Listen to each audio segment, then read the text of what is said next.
મુરલી તુને એસો કેવો તપ કર્યો કે ઠાકોરજી 24 કલાક તને અધર ઉપર લગાડે, અને પાછી તું તો કેવી સાહેબી ભોગવે છે. હું તો જ વાગું, મને પવન નાખો તો ઠાકોરજી પોતાના નેત્રની આ પાપણથી આમ આમ તને પવન નાખે. પછી કે ચરણ ચાપો એટલે ઠાકોરજી 2 હાથથી આમ આમ આમ આમ આમ. કોને તુને તપ કિયો મુરલી. બહુ સુંદર છે કીર્તન. નવરાત્રિમાં આવે ને મુરલીના કીર્તનો, ત્યારે આપણે એનો ભાવાર્થ કરીશું. નાદ કરતો વેણુ તે અધરનો લસ રહ્યો. વેણુ પરમ ભક્ત છે, તેણે અધરને ચુંબન કર્યું છે પણ પાન નથી કર્યું. શ્રીમુખનો સંયોગ માત્ર છે. જો 2 સૃષ્ટિ, નાદ સૃષ્ટિ અને બિંદુ સૃષ્ટિ. આપણે બધા નાદ સૃષ્ટિ અને વલ્લભકુળ બિંદુ સૃષ્ટિ. પણ વેણુની પ્રમાણિક પરાકાષ્ઠા કઈ? અધરને ચૂમો જ પાન નથી કર્યું, સીધું ડાયરેક્ટ આપણને આપી દીધું છે. એ પાન કરે તેનું અધરામૃત થઈ જાય. પાન કર્યા વગર આપે છે એટલે ઠાકોરજીનું અધરામૃત છે. આ હોઠ કેમ આટલા રાતા, ભક્ત કવિઓને સઘન કુંજમાં લીલા કરતા. પ્રિયતમ પ્રિયાજીના દર્શન કરી લીધા છે તે રહસ્ય જ. બોલો વલ્લભાધીશ. દયારામભાઈના ચંદ્રાવલા, 30મું ચંદ્રાવલું.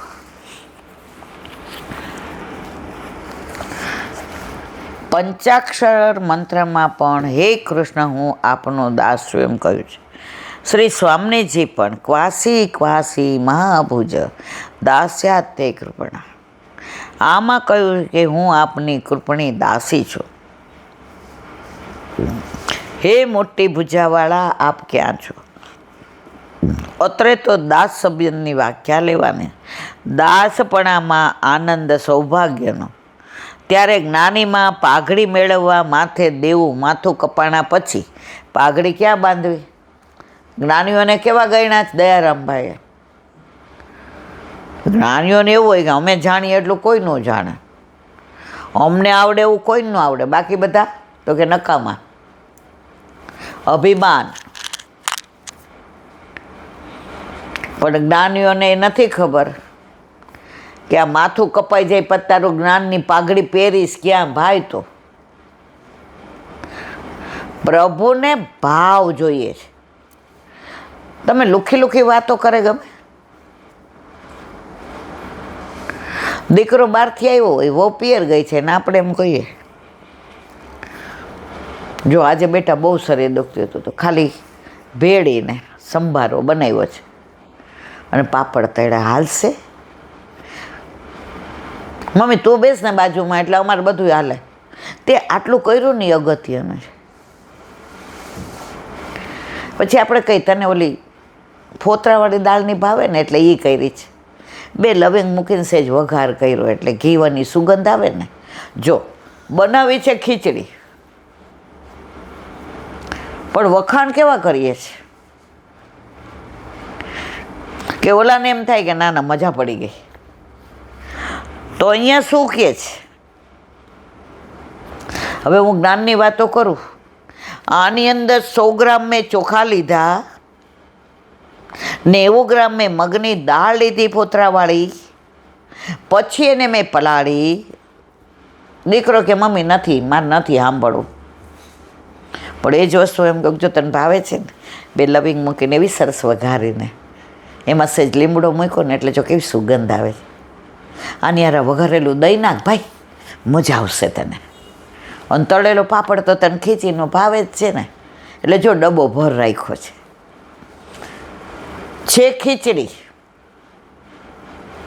મોટો દીકરો તો એમ કે ખીજ ચડે ત્યારે બને ખીચડી, અને કાંઈ એમ કે મમ્મી આજ કોણ માંદું જોડી ખીચડી બનાવી.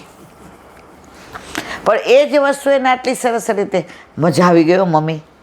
ખાટું અથાણું, તળેલો પાપડ ને વઘારેલું દહીં અને તે જે લવિંગ મૂકીને ખીચડી વઘારી હતી ભેળી મસ્ત છે. તો ખીચડી જ.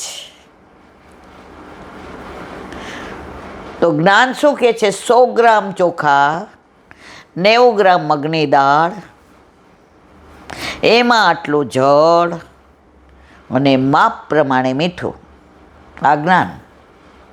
અને આ વખાણ કરીએ, આવી વઘારીએ, એ ભાવ. તો દયારામભાઈ કે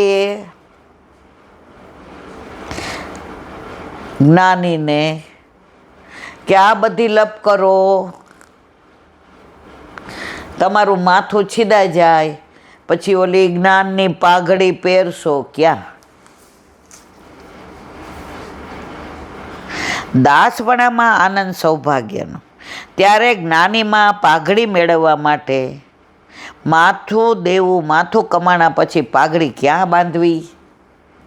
જ્યારે તેજમાં તેજ મળી જાય ત્યારે જુદું રૂપ જ નષ્ટ થઈ જાય. સુખ શું મેળવી શકશે? જ્યાં એનું અસ્તિત્વ જ ખતમ થઈ જાય ત્યાં પાઘડી માથે બાંધશે કોણ? તેને તો મૂર્ખની જ ઉપમા આપી શકાય. બોલો વલ્લભાધીશ. આજે બહુ મોડું થઈ ગયું, હજી રસોઈ બાકી. ચાલો મારા વાલા.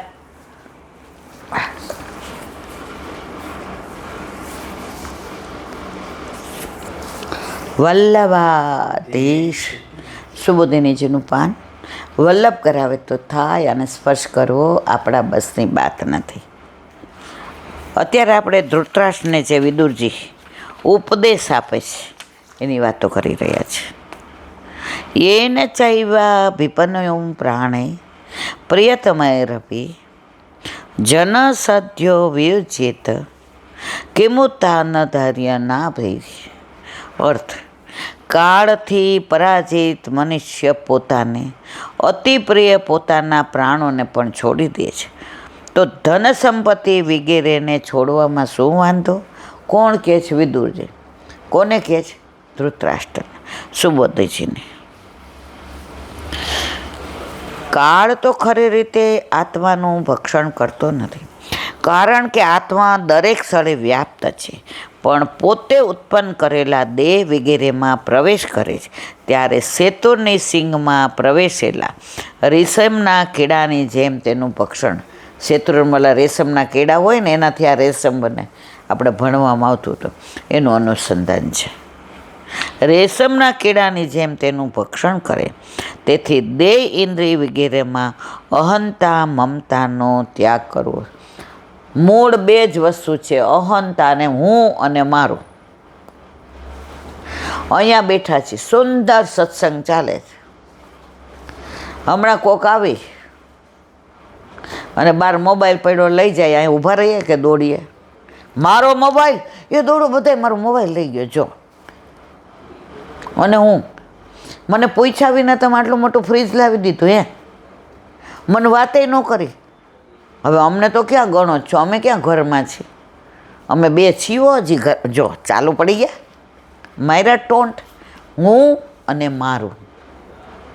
એ જ્યારે જતું રહીએ ને, ફ્રીજ લાવ્યા, બહુ સરસ હો બેટા, ઠાકોરજી રાજી થશે, ઉપરના ખાના બધું ઠાકોરજીનું આવશે.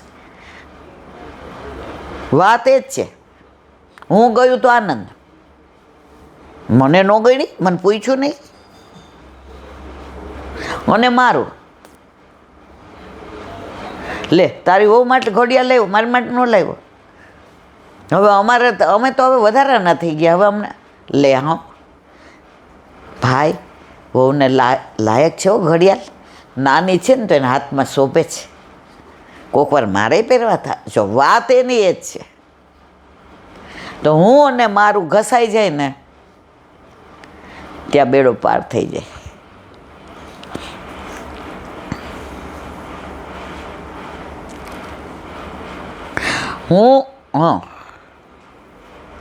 અહંતા મમતાનો ત્યાગ કરવો જોઈએ. દેહ વગેરે તો રક્ષણ કરનારા છે, એનો ત્યાગ કેવી રીતે કરી શકાય એવી શંકા થાય. માટે કહે છે, પ્રાણે રીતિ, પ્રાણોથી પણ વિખૂટો થાય છે. જ્યાં સુધી કાળ ન આવે ત્યાં સુધી દેહ વગેરે રક્ષણ. આત્મા ક્યાં છે? અંદર. મોત ન આવે ત્યાં સુધી આત્મા અંદર રહીએ, દેહ એનું રક્ષણ કરે. આવી જાય પછી ઓલા સાધુ જતા હતા ને એક ઘરમાંથી બહુ રોવાનો અવાજ આવતો. ગયા છોકરાઓ કે મારા બાપા ગયા, પત્ની કે મારા પતિ ગયા. મા બાપ કે મારો દીકરો ગયો, બેન કે મારો ભાઈ ગયો. એ કે ક્યાં ગયા? એ કે ઉપર. એ કે તો આ કોણ છે? એ કે મારો ભાઈ, મારા બાપા, મારો દીકરો, મારો પતિ. તો ક્યાં ગયા છે? એ કે એમ નહીં, પણ હવે મરી ગયા. એ કે એમ નહીં. જો એ ગયા છે તો અહીંયા છે એ કોણ છે? આમાંથી ને વાળની એક ટોક પણ ઓછી થઈ છે. એ જ હાથ પગ, એ જ હૈયું, એ જ બધા અંગ. અરે પગના નોખીએ છે, વાળના માથે. આમાં ક્યાં ગયા છે? વ્યક્તિ તો એ જ છે. ત્યારે કે છે આત્મા જતો રહ્યો ને એટલે આ દેહની કોઈ કિંમત નહીં. એટલે અહીંયા એ જ સમજાવે છે.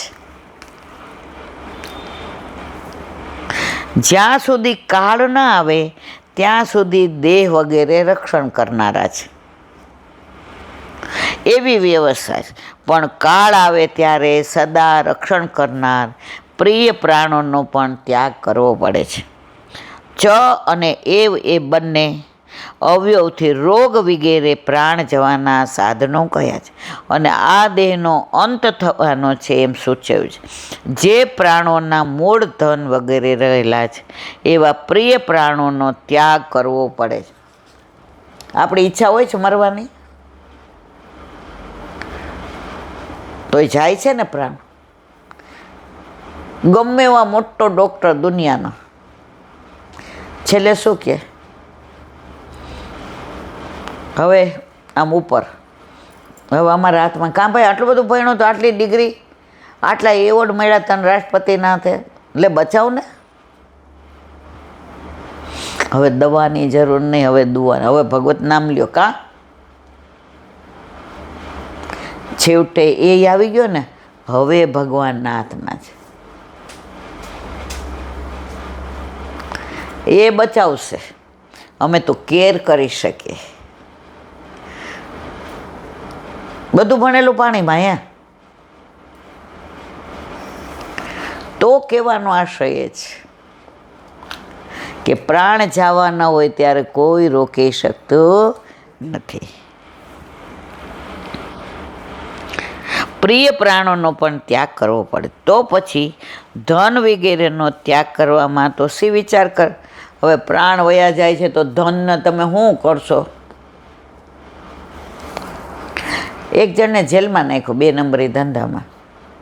એ કે આમાં લખી દે કે બધું તમારે સરકારનું, તો તને છોડ્યું. એ હાય પછી હું તો ભિખારી થઈ જાઉં. અલે તું જેલમાં રહેશ એના કરતાં ભિખારી થઈ જવું સારું.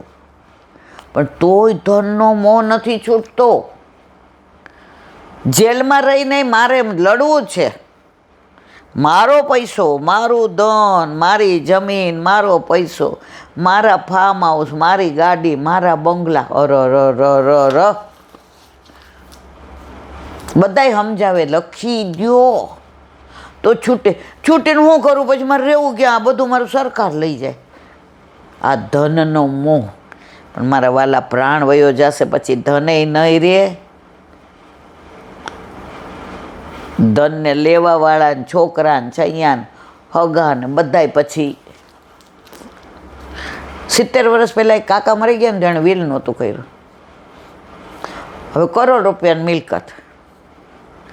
કાકા ને મામા ને ભાણિયા ને ભત્રીજા ને તમે જુઓ તો લાંબા લિસ્ટ હતા કોર્ટમાં. મને એક જણ કહેતું હતું એનો કેસ વર્ષો સુધી આવેલો, પછી સરકારમાં ગયો, ઓલાય મરી ગયા. જેણે બધા દાવા કર્યા હતા ને એ વયા ગયા. તો આ ધન એ વિચારમાં જ રહ્યા, કાકા કોને આપવું? રહી ગયા. કાળ આવે ત્યારે હાથમાં રહે જ, કાંઈ હાથમાં નથી રહેતો. તો પછી ધન વગેરેનો ત્યાગ કરવામાં શો વિચાર કરો? કિમું તે તો જ્યારે કાળ આવે છે ત્યારે ઘણા પરિશ્રમથી પોષેલો આ દેહ પણ ત્યજી દેવો. બ્યુટી પાર્લર ને કેટલાય જીમ ને યોગા ને કેવા તૈયાર થવાના ને કેવા વાળ કાળા, અલા બધું પોસીને દેહને એવો કર્યો હોય. મોત આવે ત્યારે જખ મારીને બધું છોડી દેવું પડે છે ને હાલે છે આપણું. દેહ પ્રાણોથી તજી ચાલ્યો જાય છે ત્યારે કોઈનું કાંઈ ચાલતું નથી. વિમુખ છે નું મુસમાને શું, જે આપણને છોડી જતા હોય એમને છોડી દેવા જોઈએ. એ જ્યારે કાળ આવશે ત્યારે છોડી દઈશું, અત્યારે અધવચ્ચે શા માટે ત્યાગ કરો? એવી શંકા ધૃતરાષ્ટ્ર કરે. એના નિરાકરણમાં વિદુરજી ધૃતરાષ્ટ્રને એમની અપમાનિત પરિસ્થિતિનો ચિતાર આપે છે. બોલો વલ્લભાતી. શ્રીમદ ભાગવત અને दंडवत प्रणाम करूँ चंद्र सरोवर पे सूरदास जी के द्वार पे मेरा दंडवत प्रणाम। सुरभि कुंड पे परमानंद दास जी के द्वार पे मेरा दंडवत प्रणाम। जमुनावता पे संकर्षण कुंड पे कुंभन दास जी के द्वार पे मेरा दंडवत प्रणाम।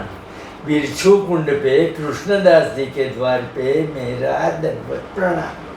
कदम खंडी पे गोविंद स्वामी के द्वार पे मेरा दंडवत प्रणाम। अप्सरा कुंड पे चित्त स्वामी के द्वार पे मेरा दंडवत प्रणाम। मानसी गंगा पे नंददास जी के द्वार पे मेरा दंडवत प्रणाम। रुद्र कुंड पे चत्रबुद्धास जी के द्वार पे मेरा दंडवत प्रणाम। વ્રજ વિલાસ વ્રજની ગોપિકાઓને મારા દંડવત પ્રણામ. હે વલ્લભ, સવારથી અત્યાર સુધી સેવા સ્મરણ સત્સંગ જે પણ તે કરાવ્યું તે તારા ચરણારવિંદમાં સમર્પણ કરું છું. ભૂલ અપરાધ થઈ હોય તો ક્ષમા કરશો. બોલો વલ્લભાધીશ કી જય.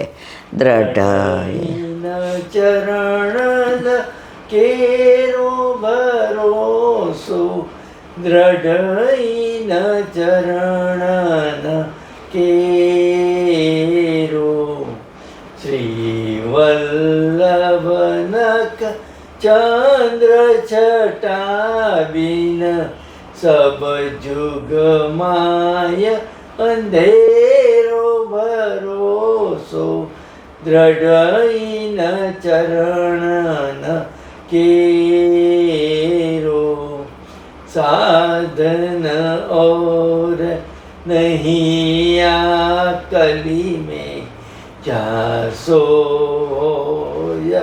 निवेरो सूर का कहे त्रिविध आंधरो बिना मोल को चेरो भरोसो દ્રઢ ચરણ દ્રઢ ચરણ દ્રઢ ચરણ કેરો.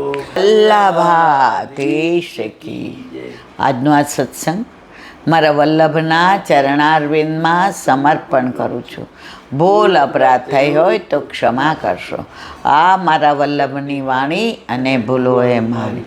બોલો વલ્લભાધીશ કી.